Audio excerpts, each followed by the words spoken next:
नमस्कार, मैं पंकज शर्मा आप सभी का एक बार फिर से फिजिक्स टुडे लेक्चर क्लास में आपका स्वागत करता हूं। आज हम रिवीजन करेंगे डिफरेंशिएशन का, अवकलन का। इसमें आपको जो बेसिक बातें ध्यान रखनी है वो देखिए बेटा। मान लीजिए सबसे पहले प्रवणता के बारे में देखेंगे। प्रवणता को स्मॉल m से प्रदर्शित किया जाता है। ये कोई वक्र है, सरल रेखा है जो मूल बिंदु से गुजर रही है। इस सरल रेखा के किसी बिंदु पर, जैसे मान लीजिए इस सरल रेखा द्वारा x अक्ष से बनाया गया कोण है थीटा, ठीक है। तो यहाँ पर इस सरल रेखा की प्रवणता हो जाएगी m = tan थीटा।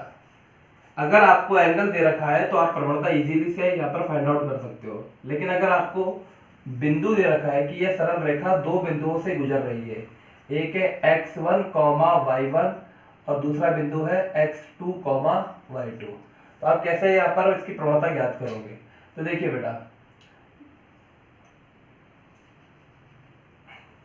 बिंदु रूप में प्रवणता आती है m = y2 - y1 upon x2 - x1। ये देखिए कैसे, तो आप देखिए इसकी जो लंबाई आ जाएगी वो कितनी आएगी, यहाँ पर ये है y1 और ये है y2। यहाँ से इसकी दूरी है x1 और कंप्लीट जो डिस्टेंस है वो है x2, तो ये दूरी आ जाएगी x2 - x1, ठीक है। ये एक राइट एंगल ट्रायंगल बन गया। ये कोण थीटा है तो ये कोण भी थीटा होगा। इस वाली भुजा की लंबाई कितनी हो जाएगी, y2 - y1, आपको पहले भी बताया गया था। तो यहाँ पर tan थीटा = क्या आ जाएगा, tan theta = y2 - y1 upon x2 - x1, जो यहाँ पर इसकी प्रवणता होगी, जिसे delta y upon delta x की लिखते हैं। अब सरल रेखा में इस तरह की कोई दिक्कत नहीं आती है, क्योंकि यहाँ पर हर बिंदु पर इसकी प्रवणता कांस्टेंट होती है। और आपको ध्यान भी रखना है कि सरल रेखा की प्रवणता नियत होती है। सरल रेखा की प्रवणता टेंजेंट नियत होती है। फॉर्मूला है बेटा इसका, अगर आपको एंगल दे रखा है तो m = tan थीटा, और अगर आपको बिंदु दे रखा है तो y2 - y1 upon x2 - x1। लेकिन दिक्कत ये तब आती है जब मान लीजिए कि वक्र सरल रेखा न हो। तो देखिए मैं दो यहाँ पर अलग अलग वक्र बनाता हूं, उन दोनों को आप समझना। एक वक्र बनाया मैंने इस तरह से और एक वक्र बनाया मैंने इस तरह से। जब वक्र बनाया था तब आपको बताया गया था इसमें से एक y² = 4ax है और एक है x² = 4ay, ठीक है। मान लीजिए ये है x अक्ष और यहाँ पर ये है y अक्ष। ये है x अक्ष और ये है y अक्ष। आप इसके किसी भी बिंदु पे देखोगे तो इसके लगातार टेंजेंट यहाँ पर थीटा की वैल्यू बढ़ती जा रही है। कैसे, देखिए इस बिंदु पर आपने, देखिए जब भी आपको प्रवणता निकालनी होती है किसी बिंदु पर, तो आप उस बिंदु से एक सरल रेखा टच करके निकालते हैं। ये आपने सरल रेखा बनाई, इस सरल रेखा द्वारा धनात्मक x अक्ष से बनाया गया कोण यह आ जाएगा θ1। फिर आपने यहाँ पर प्रवणता ज्ञात करी, तो क्या करोगे आप, एक सरल रेखा बनाओगे, एक स्पर्श रेखा जो इससे टच करके निकले। इस सरल रेखा द्वारा यहाँ पर बनाया गया कोण कितना, धनात्मक x अक्ष से θ2। तो आपको क्या पता लगा कि जैसे जैसे यहाँ पर आगे बढ़ते जाएंगे तो थीटा की वैल्यू बढ़ती जा रही है। यानी यहाँ पर θ2 > θ1, थीटा बढ़ता है तो यहाँ पर tan थीटा की वैल्यू भी बढ़ती जाती है। यानी यहाँ पर प्रवणता नियत नहीं है, ठीक है, प्रवणता नियत नहीं है। ऐसे यहाँ पर क्या हो रहा है, यहाँ पर आपने प्रवणता देखी तो प्रवणता बहुत ज्यादा आएगी, और जब आपने यहाँ पर प्रवणता देखी तो बेटा देखिए इस तरह से आप टच करके निकालेंगे, ये इस तरह से। तो ये है थीटा, ये θ2, तो यहाँ पर θ1 > θ2 आएगा, ठीक है। यानी यहाँ पर प्रवणता लगातार बढ़ती जा रही है और यहाँ पर प्रवणता लगातार घटती जा रही है। अब इस प्रकार के वक्रों में क्या होता है कि हम थीटा की वैल्यू यहाँ पर हर पॉइंट पर अलग अलग आ रही है, तो इसीलिए यहाँ पर डिफरेंशिएशन करना पड़ेगा। इन दोनों पॉइंट को बहुत पास लेकर आ गए, इन दोनों पॉइंट को बहुत पास लेकर आ गए, तो ये क्या हो जाएगा बेटा, जो आपने m = delta y upon delta x पढ़ा था, तो m इजिकल टू हो जाएगा डेल्टा, जब y की वैल्यू बहुत छोटी हो जाएगी यहाँ पर तो इसको dy बाई dx लिखा जाता है। तो यहाँ से अवकलन आपको पढ़ना पड़ेगा, क्योंकि मैथमेटिकली यहाँ पर एरर आती है, अवकलन में यहाँ पर ये एरर शॉर्ट आउट हो जाएगी। अवकलन पूरा जो आपको अवकलन बताया गया था वो आप वीडियो लेक्चर में जाके देख सकते हो, मैं केवल यहाँ पर आपको रिवाइज करा रहा हूँ। तो अगर लिखा है dy बाई dx तो इसका मतलब है y का x के सापेक्ष अवकलन, y का x के सापेक्ष अवकलन, यानी y में कितना परिवर्तन हुआ और उसके सापेक्ष x में कितना परिवर्तन हुआ। अगर लिखा है dy बाई dt इसका मतलब है y का t के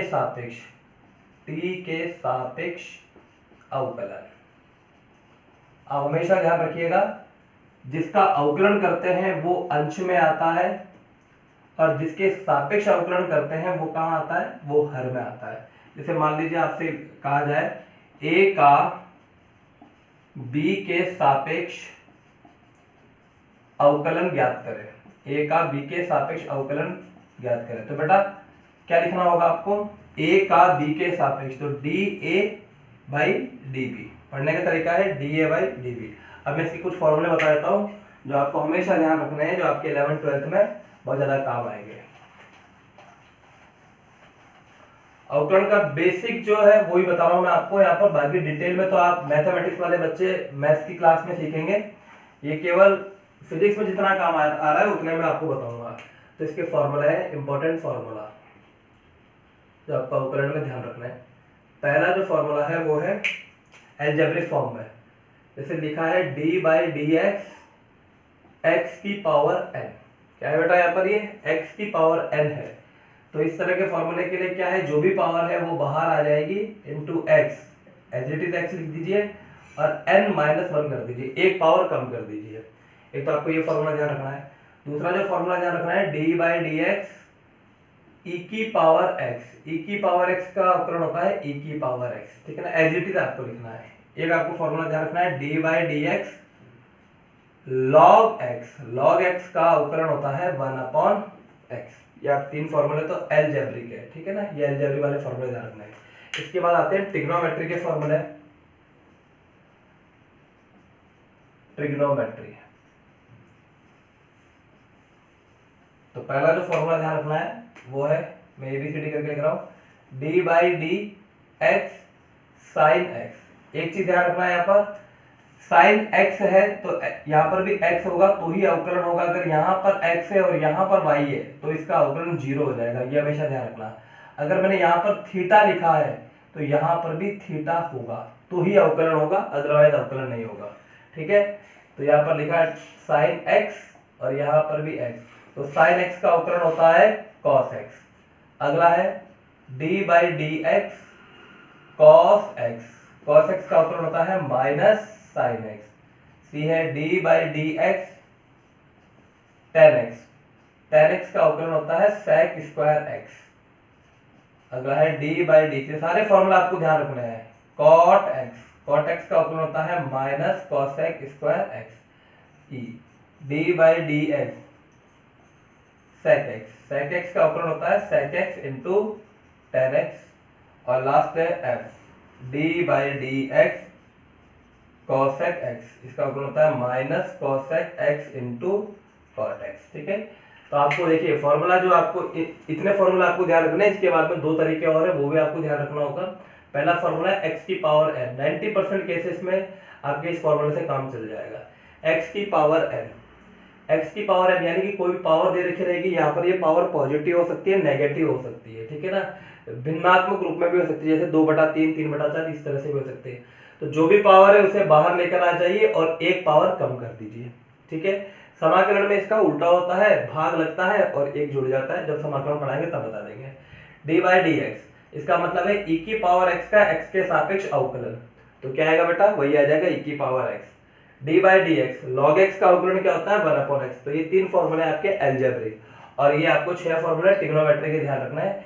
साइन एक्स का अवकलन, डी बाई डी एक्स का मतलब अवकलन होता है, तो साइन एक्स का अवकलन कॉस एक्स, कॉस एक्स का अवकलन minus sine x, tan x का अवकलन sec square x, cot x का अवकलन माइनस cosec स्क्वायर x और sec x का अवकलन sec x into tan x, cosec x का अवकलन minus cosec x into cot x। आप यहाँ पर देखेंगे तो देखिए एक ट्रिक बता रहा हूँ आपको, जहां जहां पर भी c आ रहा है c और c, यहाँ पर नेगेटिव आ रहा है, cos x का minus sin x, cot x का minus cosec square x, cosec x का minus cosec x into cot x। तो ये फॉर्मूला है। अब मैं यहाँ पर कुछ प्रश्न बता रहा हूँ आपको, उनको आप देखिए, प्रैक्टिस क्वेश्चन।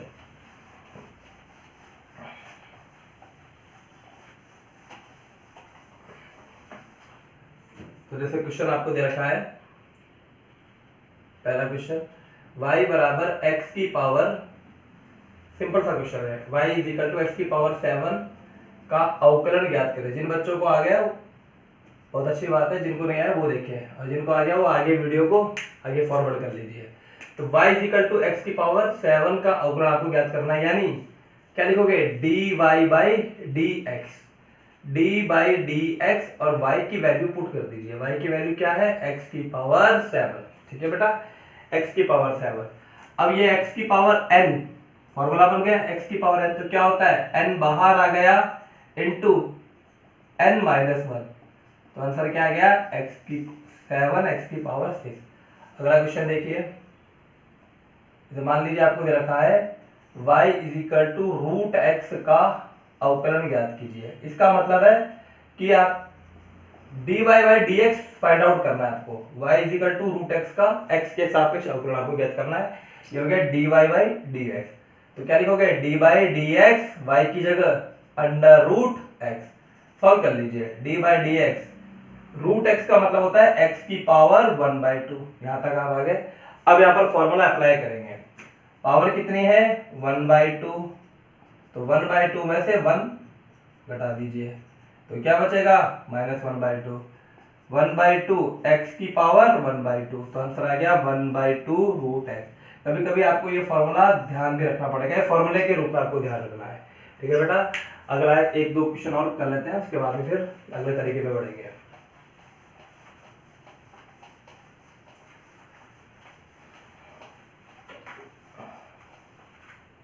क्वेश्चन नंबर 3 देखिए, मान लीजिए आपको दे रखा है y is equal to x की power minus 5 upon 1 upon x की पावर 7 प्लस 9 एक्स की पावर 6, ठीक है, इस तरह का कोई आपको फंक्शन दे रखा है। तो इस फलन का y का x के सापेक्ष अवकलन ज्ञात करें। ऐसा नहीं है कि आपको केवल एक ही पद के रूप में दे रखा रहेगा, यहाँ पर बहुपद हो गए ये, ठीक है ना, 3 यहाँ पर पद आ गए, यहाँ पर टर्म्स आ गई।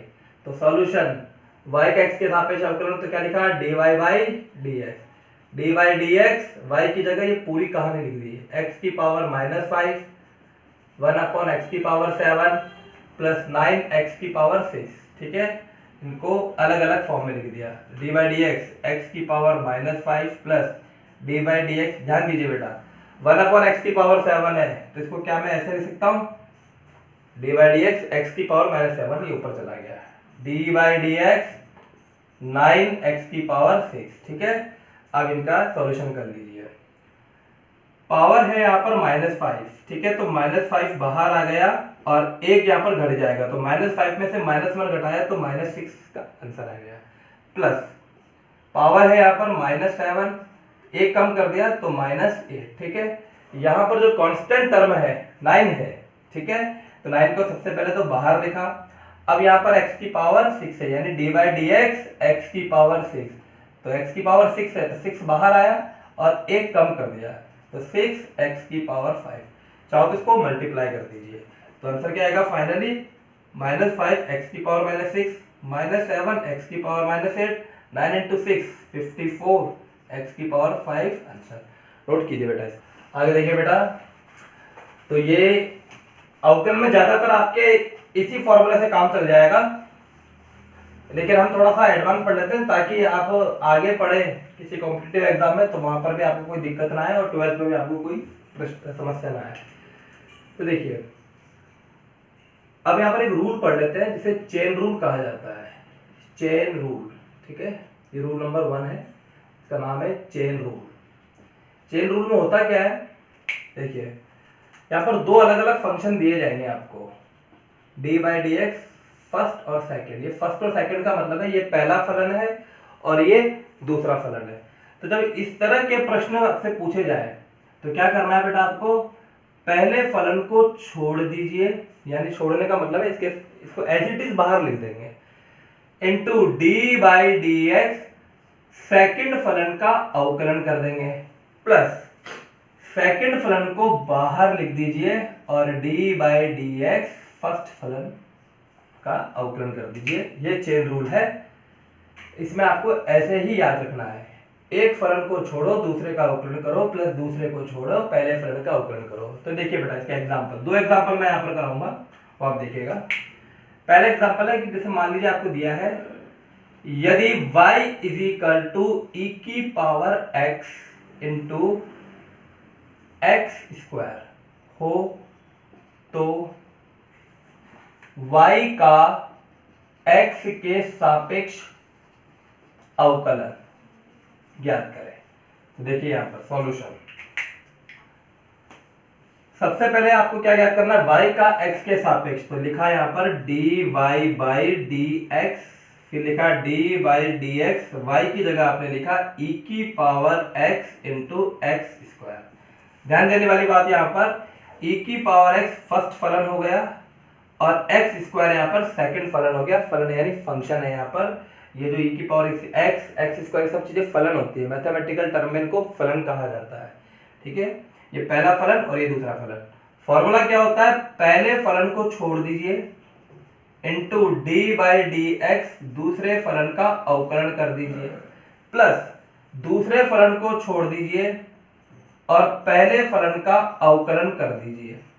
ठीक है, अब आते, हमने इसको जमा दिया चेन रूल के अकॉर्डिंग। अब आते हैं हम हमारे बेसिक फॉर्मूले में। तो e की पावर x की जगह e की पावर x लिखा है। बेटा x स्क्वायर का अवकलन क्या होता है, अभी अभी मैंने बताया आपको, x की पावर n का पावर बाहर आ जाएगी और एक पावर कम हो जाएगी, तो दो में से एक कम कर दीजिए तो x आ जाएगा। इसकी पावर 1 है, इसको लिखने की आवश्यकता नहीं है। x स्क्वायर को x स्क्वायर लिख दिया। पूरे अवकलन में जो सबसे सिंपल फॉर्मूला है वो है e की पावर x का अवकलन। e की पावर x का अवकलन e की पावर x ही होता है। यहाँ पर ऐसे कंफ्यूज मत होना, सर यहाँ भी e की पावर x लिख दिया, यहाँ पर भी e की पावर x है। e की पावर x का अवकलन e की पावर x ही हो जाता है यहाँ पर। ठीक है, तो ये आ जाएगा आंसर फाइनली e की power x 2x plus x square e की पावर x। चाहो तो यहाँ पर कॉमन ले सकते हो, e की पावर x कॉमन लिया तो क्या बचा अंदर 2x प्लस एक्स स्क्वायर, ये इसका आंसर है। ठीक है, मैंने आपको जब समाकलन पढ़ाया था तब बताया था कि अगर आप इसका वापस से ये जो आंसर आया इसका समाकलन कर दोगे तो वापस ये प्रश्न बन जाएगा। ठीक है, वो आप जब पढ़ेंगे तब बता देंगे। एक बार एक और एग्जांपल यहाँ पर देखते हैं, इसका आंसर है चेन रूल का अगला एग्जांपल देखिए, एग्जांपल नंबर 2। यदि y is equal to x square की जगह लिख दिया मैंने x cube into log x हो तो y का x के सापेक्ष अवकलन ज्ञात करें। y का x के सापेक्ष अवकलन ज्ञात करें। तो सॉल्यूशन देखिए बेटा, सबसे पहले क्या लिखेंगे, dy बाई dx, फिर d by d x, y की जगह x cube into log x. पहला फलन कौन सा है, एक्स क्यूब, द्वितीय फलन कौन सा है, लॉग एक्स। जमा दीजिए इसको चेन रूल के अकॉर्डिंग। पहले फलन को छोड़ा into D by d x log x, plus log x को छोड़ दिया D by d x x cube. अब यहां पर फॉर्मूला अप्लाई करना है, एक्स क्यूब की जगह एक्स क्यूब, लॉग एक्स का अवकलन होता है 1 upon x, plus log x की जगह लॉग एक्स लिख दिया, एक्स की पावर 3, पावर कितनी है 3 बाहर आ जाएगा एक्स स्क्वायर। आगे हल कर लीजिए, ऊपर एक्स क्यूब और नीचे एक्स, तो ये कट जाएगा, एक्स स्क्वायर बचेगा प्लस लॉग एक्स इंटू 3। बेटा जो मल्टीपल में है वो बाहर आ जाएगा, 3 log x into x square इसका आंसर है। ये चेन रूल का है। इसके बाद में आता है डिवीजन डिवीजन वाला फॉर्मूला, ठीक है ना, डिविजिबल बोलते हैं उसे, 1/2 के रूप में। अब पहले मैं यहाँ पर आपको कुछ प्रश्न होमवर्क के लिए दे देता हूँ, उनको आप सॉल्व कीजिएगा। ये होमवर्क है। इसके प्रीवियस वीडियो लेक्चर में मैंने आपको ट्रिग्नोमेट्री के कुछ प्रश्न दिए थे होमवर्क में, उनको भी मैं बताऊंगा अगले वीडियो लेक्चर में, दोनों को सॉल्व करा दूंगा, तो आप इसके होमवर्क लिख लीजिएगा। तो क्वेश्चन नंबर 1, यदि y is equal to √x into e⁻x हो तो y का x के सापेक्ष अवकलन, हर बार ये y का x के सापेक्ष ही रहेगा, ठीक है, ये पहला। दूसरा है y is equal to log x into sine x का अवकलन। तीसरा है y इज इक्वल टू, आज मैं चेन रूल के बताऊंगा, चेन रूल के ही प्रश्न आपको होमवर्क के लिए दूंगा, इनके अच्छे से प्रैक्टिस कर लीजिएगा। ठीक है, x² plus 2x into cos x हो तो इसका भी अवकलन कीजिए। डी है y is equal to sine x into log x, ये दे दिया ना, log x into sine x into x cube हो तो y के सापेक्ष अवकलन। और लास्ट है y is equal to x की घात 3 plus 2x² plus 5x into tan x, इसका भी आपको अवकलन करना है। तो देखिए ये इजीली हो जाएगा, ये वाला भी इजीली हो जाएगा, ये वाला भी इजीली हो जाएगा। इसमें आप इसको पहला फलन मानना और इसको दूसरा फलन मानना, इसी प्रकार इसको पहला फलन मानना और इसको दूसरा फलन मानना, तो हो जाएगा। तो अगले वीडियो लेक्चर में इसके सॉल्यूशन बताऊंगा, इसके बाद 1/2 वाले फॉर्म बताऊंगा। इतने आपको अवकलन के बारे में ध्यान रखना है। तो आज के वीडियो लेक्चर में इतना ही। Thank you.